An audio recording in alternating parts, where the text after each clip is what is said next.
Hello everyone, welcome to Bajirao IAS Academy, the Hindu news analysis. Today is 9th August 2024, Friday, and today we have some important articles, and one by one we will discuss all those important articles in this session. And yesterday I have given you one prelims practice question, so you all knew about this. So we'll try to solve this question, and I've told you that this is an important question but easy question. The question is, Vibrant Villages program scheme aims to actually aims to which of the following, or what is the objective of Vibrant Villages program? The correct answer for this question is option D, to enhance infrastructure in villages across or along India's northern border. Now, in fact, if you look at India's northern borders, so we have been sharing a long border with the China. The line of actual control is undemarcated border between India and China. However, the cause of concern here is that China has been building infrastructure projects at a faster pace on the other side of the line of actual control. But on India's side of LAC, there is a less infrastructure development, less connectivity. There are villages all along the line of actual control on the Indian side of LAC, but there is less infrastructure. However, to improve infrastructure, to improve connectivity, to improve livelihoods of the people who are living in the border areas of northern India, the government has launched Vibrant Villages program.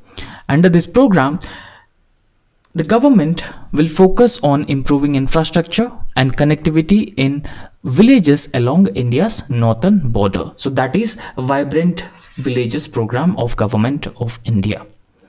And you can also see the explanation of it. The Vibrant Villages program is a centrally sponsored program. So there are two types of programs, central government programs. One is centrally sponsored scheme and also central sector scheme.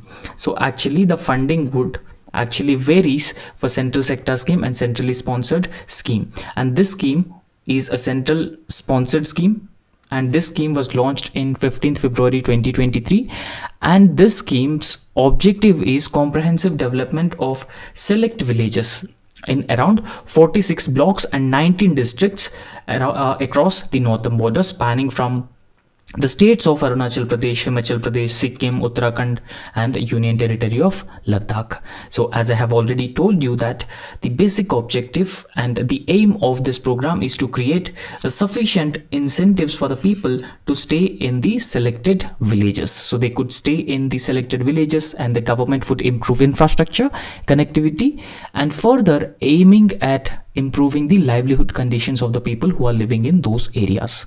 And today I have another very important prelims practice question. So this Mahakali Treaty is recently seen in news, and it is an agreement between the government of India and the government of which of the following countries? A, Bangladesh, B, China, C, Nepal, and D, Bhutan. So try to answer this question in the comment section.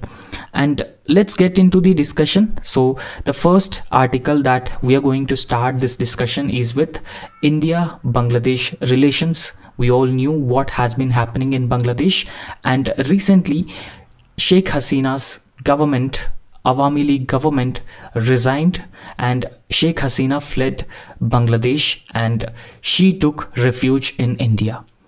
Now, change in the Bangladesh and what challenges that this particular change would actually pose to India. And last few days we have been discussing about this Bangladesh issue. The context is that Bangladesh former Prime Minister Sheikh Hasina resigned as a Prime Minister of Bangladesh, and in fact it is considered as a significant turning point for India, not just for India but entire South Asian geopolitics, because the stability and peace in Bangladesh also have a bearing on stability and peace in entire South Asian geopolitics. We all knew that Sheikh Hasina fled the country, fled Bangladesh, because of the protests that were taking place in Bangladesh against the quota system that was introduced earlier for the freedom fighters. So therefore, as of now, Sheikh Hasina took refuge in India, and the stability of Bangladesh and its relationship with India came into the question. Whether Bangladesh can be stable in this particular scenario, whether there are multiple political factions who claim to form the government, who claim to occupy the positions of power. So, how India could actually navigate the complex geopolitics of the prevalent instability in Bangladesh? How would it create more and more geopolitical and geostrategic and geoeconomic problems for India? And all these things we need to be discussing in this article in a very, very detailed manner. Now, we need to briefly understand the current situation of Bangladesh, what has been happening in Bangladesh. So, we all knew that there were strong protests, strong mass protests by students on the streets of Bangladesh in Dhaka against the quota system. And specifically, the quota was introduced because 30% quota was announced for the children and grandchildren of freedom fighters, Mukti Bahini fighters in government jobs. And students coming out into the streets in large numbers, and they started protesting against 30% reservation provided for the children of freedom fighters in the government jobs. And over a period of time, the anti-quota protests turned into anti-Hasina protests, and that ultimately led to the resignation of Sheikh Hasina. And in fact, students have also claimed that Sheikh Hasina has adopted the authoritarian policies, and she also suppressed the opposition parties and civil liberties of the people, and she actually ruled the state in an authoritarian manner. And that over a period of time led to significant unrest in Bangladesh, and these protests have turned into anti-Sheikh Hasina, anti-Awami League protests, and ultimately led to the resignation of Sheikh Hasina. And in fact, the largest protests were seen since Sheikh Hasina's tenure that began in 2008. However, there are a number of economic challenges that the country has been facing, the Bangladesh has been facing. Sheikh Hasina's departure actually raises concerns. There is no doubt that when Sheikh Hasina was Prime Minister in Bangladesh, Bangladesh has made a significant and remarkable economic growth and development. A lot of industries started coming in, they started settling in Bangladesh. However, after the regime change, it has to be seen how Bangladesh would sustain those industries and industrial growth. Because for any country, especially a country like Bangladesh, industrial growth is very important, because industries could create large-scale employment opportunities, and that would result in the economic development of Bangladesh. And therefore, the concerns about country's economic recovery, especially after the COVID-19 pandemic, we all knew that how COVID-19 pandemic has created economic crisis in majority of the countries, especially the South Asian countries. Sri Lanka was an example, and Bangladesh is not an exception to this. However, it has to be seen how Bangladesh would actually cope up with the COVID-19 pandemic, economic crisis, and increasing inflation in the country, and also the currency depreciation also. So all these problems would make Bangladesh face more and more challenges in the coming days. However, the new government, how it would deal with all these challenges along with the civil unrest, is a challenge for the new government. However, if you look at the political landscape of Bangladesh, so as of now, before this interim government was formed in Bangladesh, Bangladesh Army is set to form the interim government. The army announced that it is going to form an interim government. Muhammad Yunus, a Nobel laureate, led the interim government in Bangladesh. So therefore, it emphasizes on the fluidity of the existing situation in the state of Bangladesh.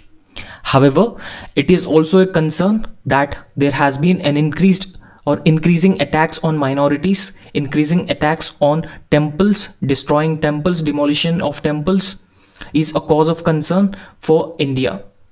So therefore, it is also seen that how radical groups would further increase their hold over Bangladesh, and that certainly a blow for India's interest in Bangladesh, right? The radical Islamist forces could actually threaten the Bangladesh secular governance. So as of now, Bangladesh is largely secular, and with the fall of Sheikh Hasina, there is a chance that the radical forces can further increase their hold about different aspects within the within the nation of Bangladesh, and that would threaten the security and safety of minorities in Bangladesh.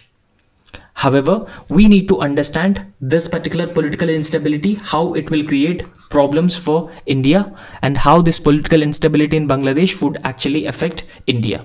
We need to understand this in a very detailed manner. There is no doubt that within South Asia, Bangladesh is a very, very important partner for India, and experts used to call Bangladesh as soft underbelly of India. So, among all the neighbors in South Asia for India, Bangladesh is very, very important and very, very crucial, because with Bangladesh, we could deal with the problem of insurgency in Northeast.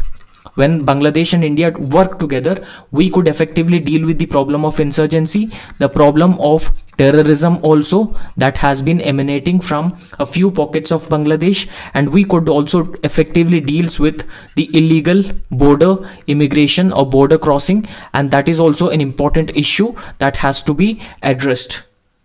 And apart from that, there are number of issues where India and Bangladesh have been working together, especially the another area of cooperation is connectivity. Now, when we talk about the connectivity, India has been using both Chittagong and Mongla ports, Chittagong and Mongla ports, for improving connectivity to unconnected or less connected India's northeastern part of India. So India also has the chicken neck corridor dilemma because of Chinese increasing influence in the Doklam Tri-junction. So this chicken neck corridors dilemma of India can be overcome through India's infrastructure projects, connectivity projects to northeast through ports like Chittagong port and Mongla port. However, with regime change, we can clearly see that there is a delay in the implementation of these infrastructure projects. We can also say that there will be a disruption in the implementation of these infrastructure projects. So India has lost a key partner, Sheikh Hasina, and she is also loyal and trustworthy for India, and India's interests are better protected when she was the Prime Minister of Bangladesh. However, when we talk about Sheikh Hasina's regime in Bangladesh, she was instrumental in countering insurgency, countering terrorism, and further improving the bilateral relations. We can say that last few years, India-Bangladesh relations have seen new highs because of Sheikh Hasina's leadership in Bangladesh.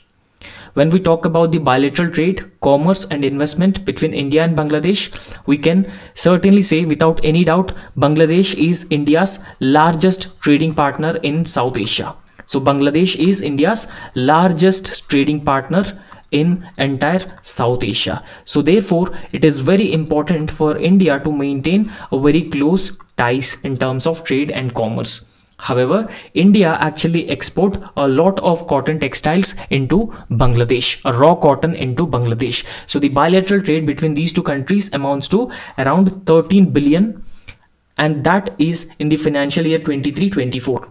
So therefore, we can again say that Bangladesh is India's largest trade partner in the subcontinent. However, for Bangladesh, India is not the largest trading partner. Rather, India is the second largest trading partner after China, because China is the largest trading partner for Bangladesh, followed by India.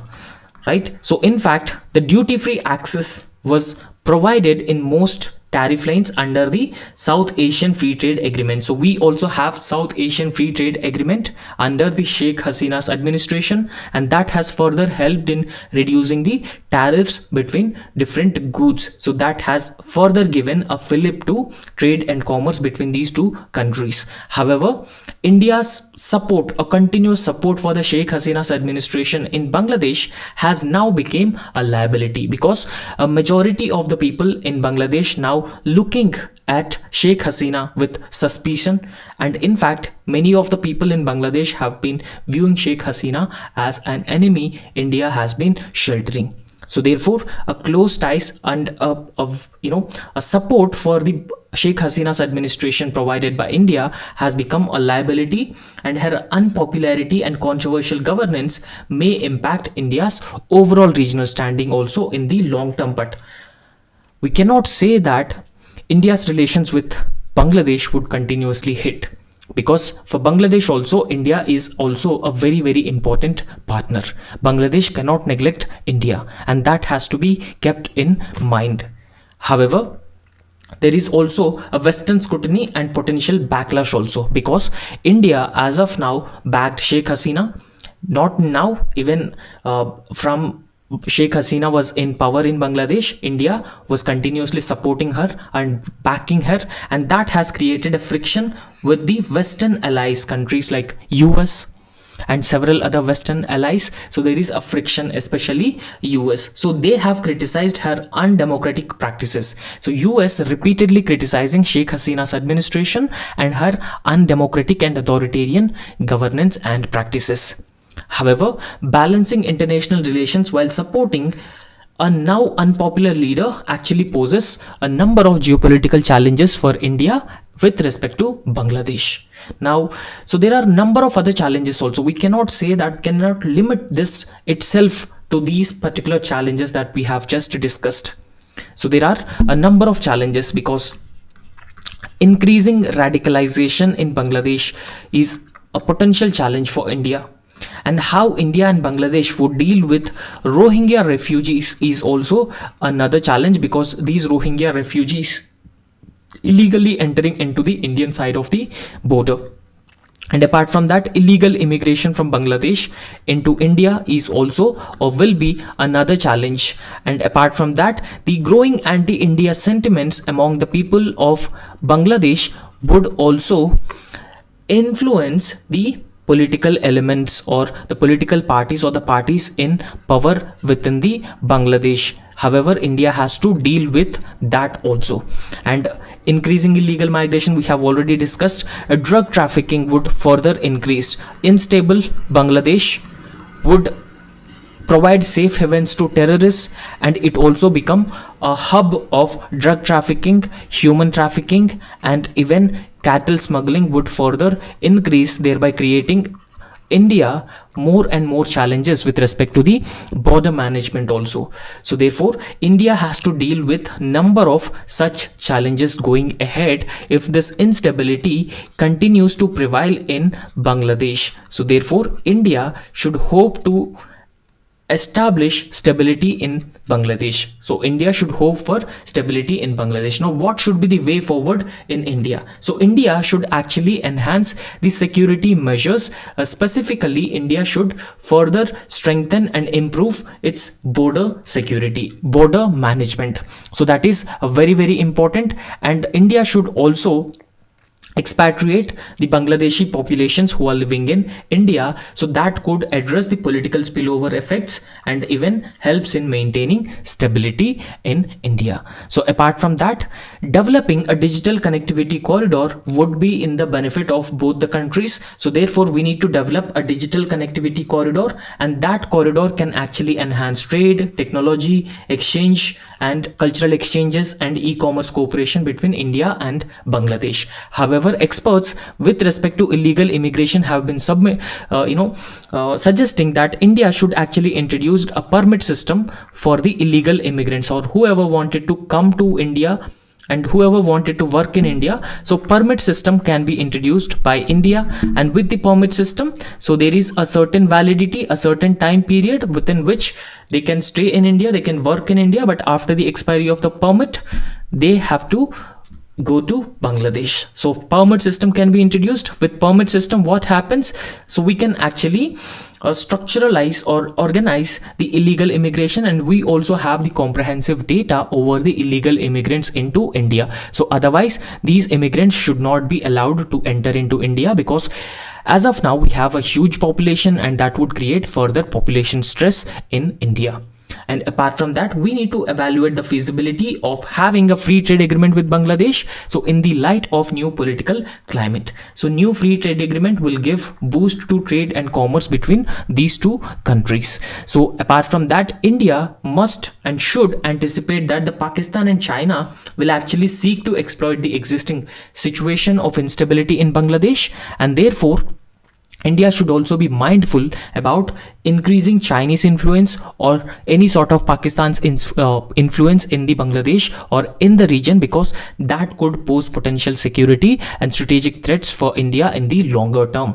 And apart from that, it is very important for India should to work with the like-minded countries, especially the Gulf partners with which India has been maintaining friendly ties, such as United Arab Emirates, and Saudi Arabia. So they can actually support Bangladesh economic stabilization, and economic stabilization of Bangladesh is in India's interest, and these countries would also help India to undertake counter extremist influences, or counter the extremist influences, or increasing extremism and radicalization in Bangladesh. However, we have to hope that the regional stability in Bangladesh is very, very important. This regional stability will ensure the stability of the larger region in South Asia, and it would also ensure stability and peace in the geopolitics, or the larger South Asian region.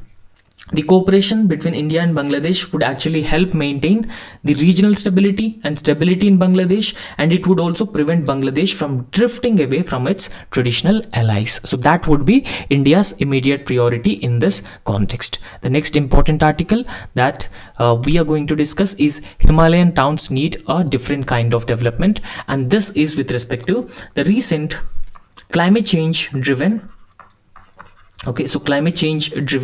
disasters that these Himalayan states have been facing, and urbanization. So how we can actually tune in the urbanization that could deal with the challenges of climate change induced disasters, so that the urbanization would be more and more sustainable and also resilient to deal with any sort of such disasters. Now, what is the context of the article? The context is that the Tista Dam breach and Himachal Pradesh floods have actually highlighted the urgent need to evaluate the development projects which are based on their environmental impact. Now, one thing that we need to understand whenever we are developing, whenever we have a plans to develop a developmental project in ecologically or environmentally sensitive area, it is very important that we need to understand the environmental impact of such projects, especially in fragile mountain regions. We must understand the environmental impact of such projects. So only then we could undertake appropriate measures, and that could ensures the resilience of the infrastructure. Resilience of infrastructure is very, very important. Now, one thing that we need to understand: do cities have adequate funds and resources to manage civic issues?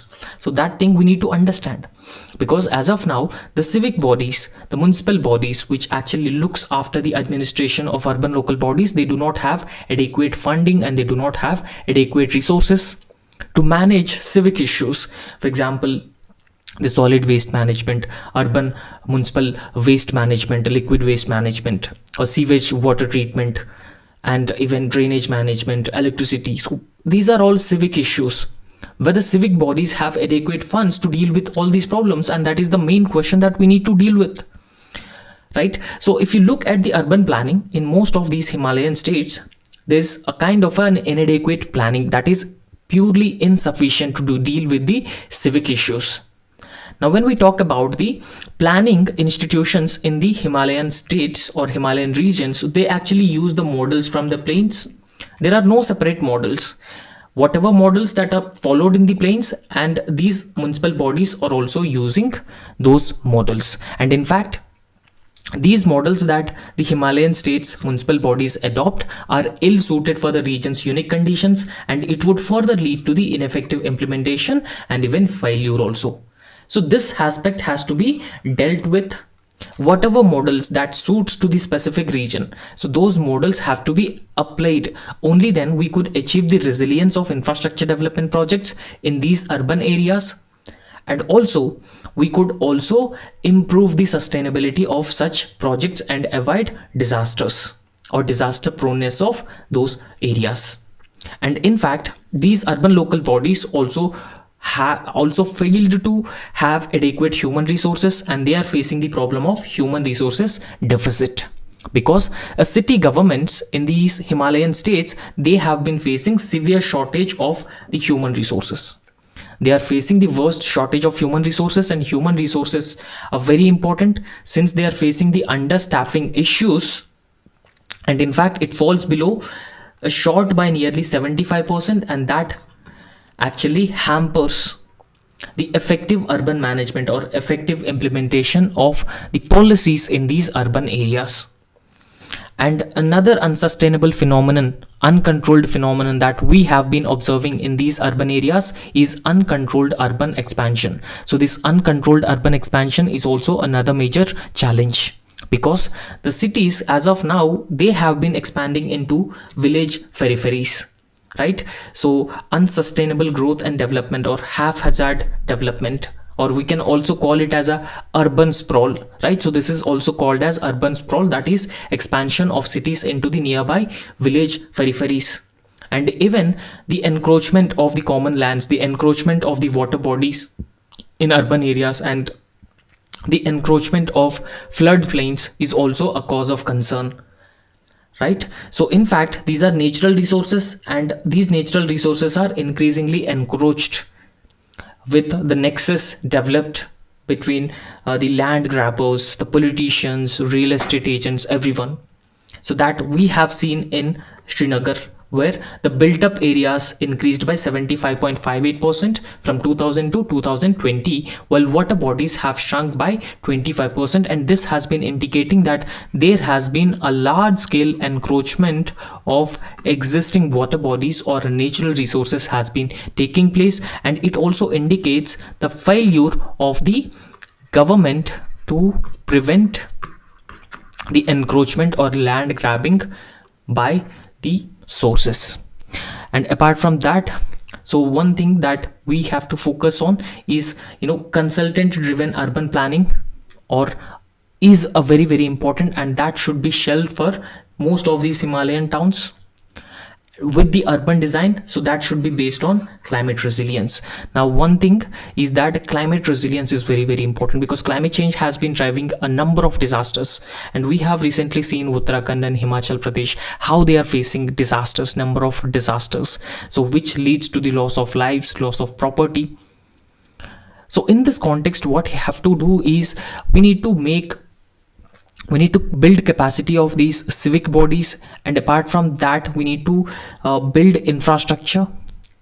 We need to build developmental projects taking into account the sensitivities of the environment, the ecologically sensitive nature of such area should also be understood, and the models that should be put in place, and these models are effectively suitable for the region, they are suitable for the terrain, and that is very important. So current intergovernmental transfers from the center to the urban local bodies constitutes just 0.5 percentage of total GDP, right? So this is a very lower amount of the GDP, and this should be increased to at least 1% of the GDP to further improve or increase the resilience of urban local bodies to deal with the civic issues.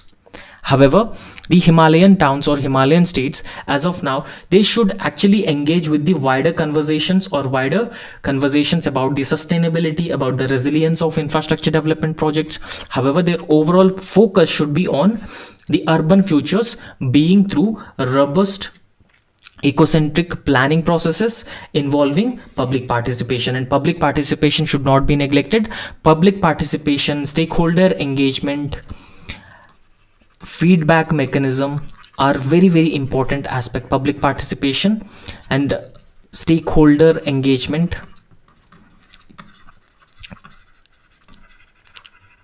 and a strong feedback mechanism from the public are a very important things that have to be emphasized on. And apart from that, a comprehensive environmental impact assessment is also very important. And because through comprehensive environmental impact assessment, so we could understand the impact of such projects on the environment, and we should in the long term focus on resilience of urban planning, resilient urban planning and urban infrastructure development, and that should be key. Urban planning and urban infra development, and that should be key, because the urban infrastructure should be able to withstand the climate change driven disasters, and urban infrastructure should actually protect the lives of the people. And next article that we are going to discuss is India Mauritius close ties, close relations, and they seeks to build bilateral cooperation in the field of personal management and governance, and will take this as an opportunity to discuss India-Mauritius bilateral relations. Now, why this is in news? It is in news because recently Dr. S. Jaishankar, External Affairs Minister of India, paid an official visit to Republic of Mauritius from July 16 to July 17, 2024. Right, so he paid an official visit to Mauritius, and Mauritius is a country which is located in the Indian Ocean region, and in the Indian Ocean region, India is very well known as a net security provider.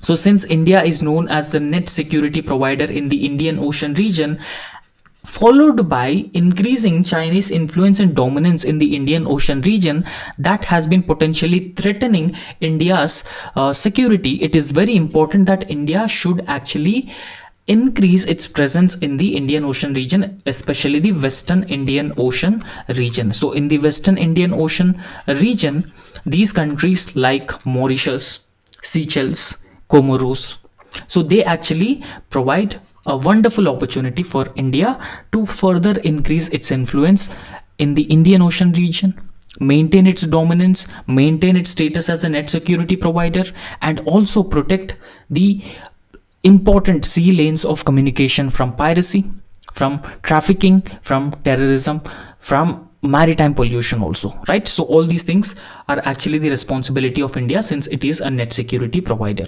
So during his visit, the External Affairs Minister S. Jaishankar has actually proposed the feasibility of conducting capacity building programs for Mauritius civil services officers, and in fact India actually runs a program called ITEC. Okay, so India actually runs a program called ITEC, and in fact as part of this ITEC program, India has been building the capacities of professionals in several countries in Africa and these Pacific Islands, Indian Ocean Islands, and majority of the South Asian countries. So therefore, as part of this program, S. Jaishankar has actually proposed conducting a capacity building program for Mauritius civil services officers at the National Center for Good Governance in line with the motto, that is minimum government and maximum governance, right?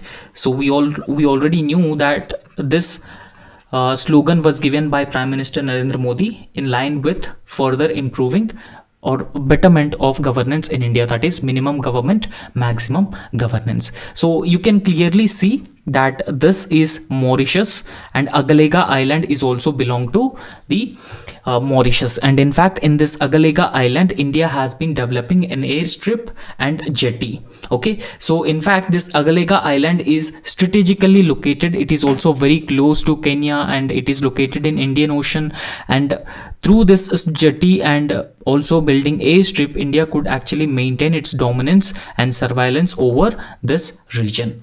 Now we'll also understand India-Mauritius relations in an in-depth manner. So in the year 2014, Prime Minister Narendra Modi saw Mauritius as India's neighborhood, and in fact even though it is located in the Indian Ocean south of India, so Prime Minister Narendra Modi actually viewed Mauritius as part of India's neighborhood, and in fact Prime Minister Narendra Modi during his swearing-in ceremony has invited all its neighbors, all its South Asian neighbors, and again he also invited the leader of the Mauritius for the inauguration along with other South Asian leaders. And remember that we have neighborhood first policy that was launched by the government to maintain friendly and close ties with all our neighbors, and Indian government have recognized Mauritius as part of India's neighborhood. And apart from that, in the year 2015, the NDA government has actually launched an ambitious policy that is called as Sagar. And this policy is security and growth for all in the region. So that is Sagar policy, and in the Sagar policy, Indian government attached Mauritius a very high priority, right? So it was India's first significant policy statement on the Indian Ocean in many decades. Now, what is the significance of Mauritius to India?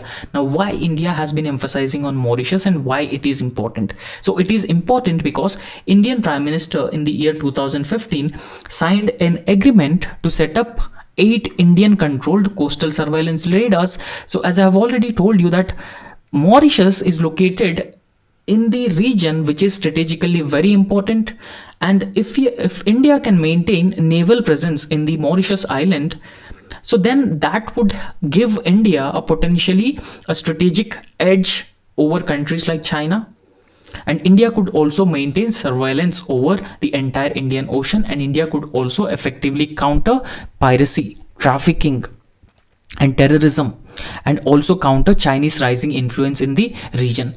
So therefore there was an agreement in the year 2015 to set up 8 Indian controlled coastal surveillance radar stations. And in fact, Mauritius is also considered part of India's security grid, including coastal surveillance radar station of Indian Navy's National Command Control and Communication Intelligence Network. So you can imagine that such a very important, strategically very important and crucial defense and security agreements with a country that India has signed, you can imagine that how it is important, because countries are normally very sensitive allowing such defense and security agreements with countries like India or any other larger, huge countries. But India has such a crucial and very sensitive agreements with Mauritius. So you can imagine the close ties and close cooperation between India and Mauritius. And another very important aspect of India-Mauritius relation is that India is also building a secret naval base in Agalega Islands of Mauritius. And that should be understood clearly, because this Agalega Island belong to Mauritius, and India is building a naval base so that India could actually maintain surveillance over the Indian Ocean, right? So in fact, there are a number of other countries also. For example, in Seychelles, there is also an island called Assumption Islands. So in this Assumption Islands also, India has been building a naval base, followed by this Agalega Island of Mauritius. So all these countries are very, very prominent and very, very important for India. However, as of now, Maldives has anti-Indian government or pro-China government. But India has been very closely working with all these countries because they play a very important role in the larger Indo-Pacific region, or security, stability and safety of the Indo-Pacific region. And that's why India recognized their importance, and India has been working very, very closely with all these countries.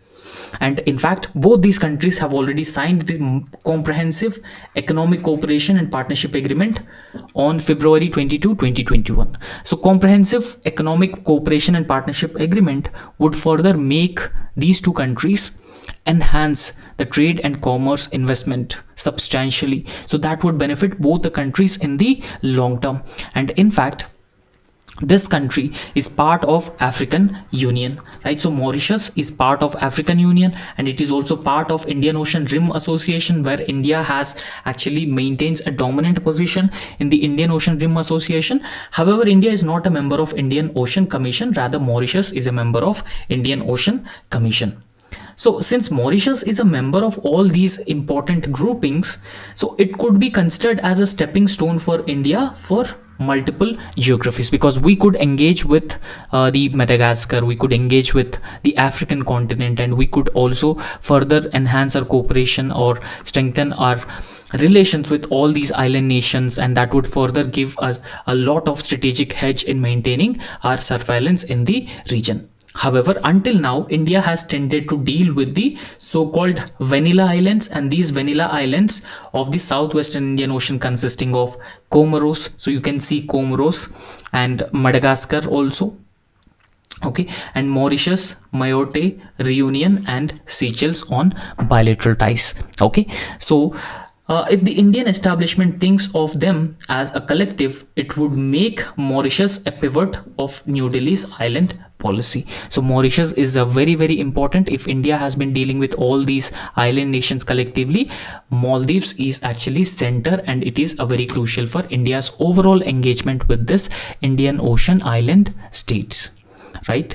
So today, we will also be looking into some challenges between India's engagement with these countries, such as the Mauritius. Now, when we talk about some challenges, so climate change is a challenge because climate change is a threat for not just for India but also most of these island nations. So sea surfaces level is increasing, and that poses new challenges for these island nations. However, so India has launched initiatives such as International Solar Alliance, so that would reduce its country's dependence on solar, that would reduce countries' dependence on fossil fuels, and it would also promote cooperation in the area of solar energy promotion, and that is one step. And India also launched coalition for disaster resilience infrastructure building, and India also launched IRIS program as well.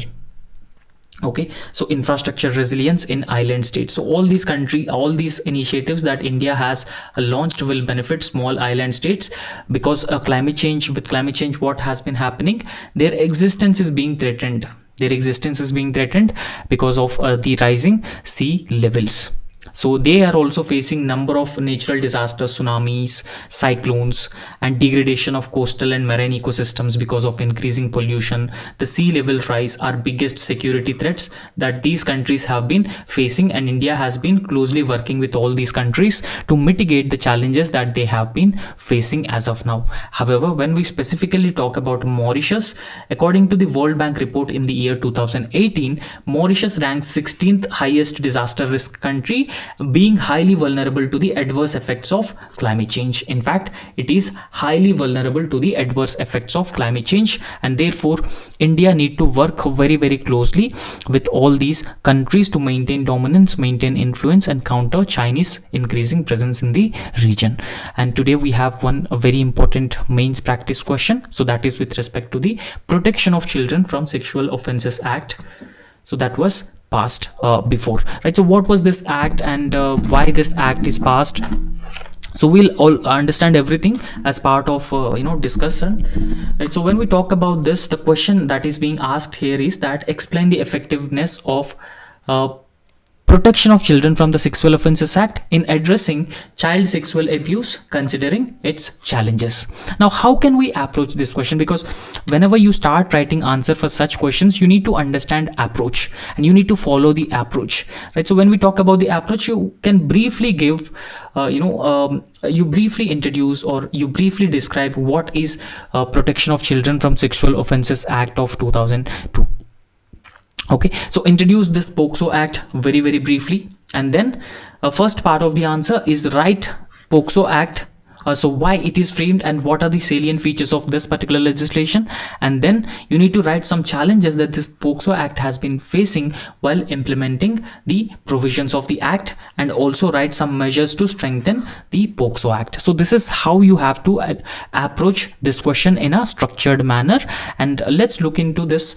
When we write the introduction for this question, so no doubt it is a first comprehensive law in the country, and that has been dealing specifically with the sexual abuses or sexual crime against children, because it is very, very sensitive issue, very, very sensitive topic, and this law comprehensively addresses the sexual abuse of children. And it was enacted in the year 2012, and it is now administered by the Union Ministry of Women and Child Development. So this is the nodal ministry to administer this Protection of Children from Sexual Offences Act of 2012. However, so this act intended to protect children from the sexual assault or sexual abuses, sexual harassment, and even crimes like pornographic violations, as well as establishing a special courts or fast track courts for such trials, so that justice would be delivered at a much quicker and speedier manner. However, in the year 2019, the act was amended by the Union Parliament, so to essentially further strengthen the provisions of the POCSO Act, strengthen the penalties specified in the offences in order to deter the abusers, in order to deter them committing such crimes against children, and also to promote dignified upbringing also. Now, in this context, we need to write why POCSO Act is framed and what are its salient features. So we need to understand this. What is the significance? What are the salient features of this POCSO Act as part of the question, right? So, this POCSO Act was enacted in the year 2012. We all knew about that. We just discussed about that. This act was enacted in 2012 to protect children from sexual abuse, sexual harassment, and sexual crimes. However, there has been a rise in the number of registered cases of child sexual abuse, and therefore it has been indicating an improved reporting and awareness about this crimes and abuses against children. And apart from that, this act, the POCSO Act, has ensured the dignity of child victims, because most of the child victims' details are kept confidential during the legal proceedings. So, since it is a very sensitive matter and very important matter, so we need to keep the details of the victims confidential, protecting them from the personal stereotyping and stigmatization by the society while they grow up, right? So this has also been taken into consideration. And apart from that, the POCSO Act has also enabled various organizations and even non-governmental organizations, so they can come together, they work together to improve awareness, educate people about the sensitivity of such crimes, and further increase the reporting and also increase the penalties for the people who have been committing such crimes. So therefore provide counseling for the children who are the victims of such sexual abuse, sexual harassment, provide support, rehabilitation services for the young children or child victims for these sexual abuses. So we can say that different stakeholders are coming together and they're working for different areas to provide relief for the child victims. However, so a victim can actually report an offense at any time, even years after the abuse has occurred, and that has made that children are protected adequately, and this would also deter people from committing such crimes. So it is a welcome provision that is included in the POCSO Act. And in fact, as I have already discussed, that the child victims' details would be kept confidential. So these details would not be generally revealed, so that it would help in preventing social stigmatization and social stereotyping of young children, because that would impact their overall mental well-being also over a period of time, right? So it is very important that the child victims details have to be kept confidential. However, the POCSO Act is not free from the challenges. It has been facing number of challenges while implementation. So what are those challenges? For example, when we talk about challenges, there are lack of specialized courts. There are lack of specialized courts, there are lack of fast track courts, and trained prosecutors were also lacking, and that actually affects the timely disposal of cases in this POCSO matters, and that actually provided a leverage for the abusers to escape. And in fact, there is a limited effort in terms of increasing awareness, educating people further, so that is very important, because comprehensive sex education in schools and low awareness campaigns, all these things have been contributing to the limited understanding about the child rights. What does this POCSO Act, and what are the penalties that are provided for this child sexual abuse, because prevention is very, very important in this context. So however, now, with respect to this child sexual abuse, there is also a limited access to counseling, and poor mental health support is also another major problem, and even the rehabilitation programs can actually impede the healing process of child survivors as well. So all these things we have to dealt with. And apart from that, so when we talk about the digital challenges, so the increased use of social media, and social media has become a platform for abusing children, sexual harassment of children. Even messaging platforms have facilitated the circulation of child sexual abuse material, and this actually necessitates the need for specialized cybercrime units, and they could collaborate with the tech companies and tech giants, and they would actually help reducing the child sexual abuse incidents. However, the government has taken number of measures to ensure a proper implementation of the POCSO Act and prevent child sexual abuse, and sexual harassment of children. Now, a very important piece of legislation, or you can say that a body that was established for the protection of child rights is National Commission for Protection of Child Rights. So this National Commission for Protection of Child Rights actually monitors the implementation of POCSO Act and other child protection laws as well, right? So it actually protects the rights of the children, and apart from that, it also conducts the awareness programs and even provides guidelines in handling the child sexual abuse cases. So actually we can say that it would play a very important role in collaborating with the NGOs, collaborating with the civil society organizations for further enhancing awareness, for further educating people about the sensitive nature of such crimes. And in fact, integrated child protection scheme was also established, and it would actually create a protective environment for children through different interventions, or through various interventions, including establishment of child welfare committees and even juvenile justice boards also. And awareness campaigns, we should not neglect the role that awareness campaigns and educating people could actually play in this context. However, there is a need to bring different stakeholders together, that include government in collaboration with non-governmental organizations, civil society organizations. So they should regularly come together and they should conduct awareness campaigns essentially aimed at educating the public about the child sexual abuse and even the provisions of the POCSO Act also. And then training programs should also be regularly conducted to sensitize the law enforcement agencies, particularly the police and the lawyers and judges. So everyone have to be sensitized about this matter, and that would make that justice would be served in a quick manner, in a timely manner, and it would also deter the people who have been committing such crimes, right? So all these things have to be done.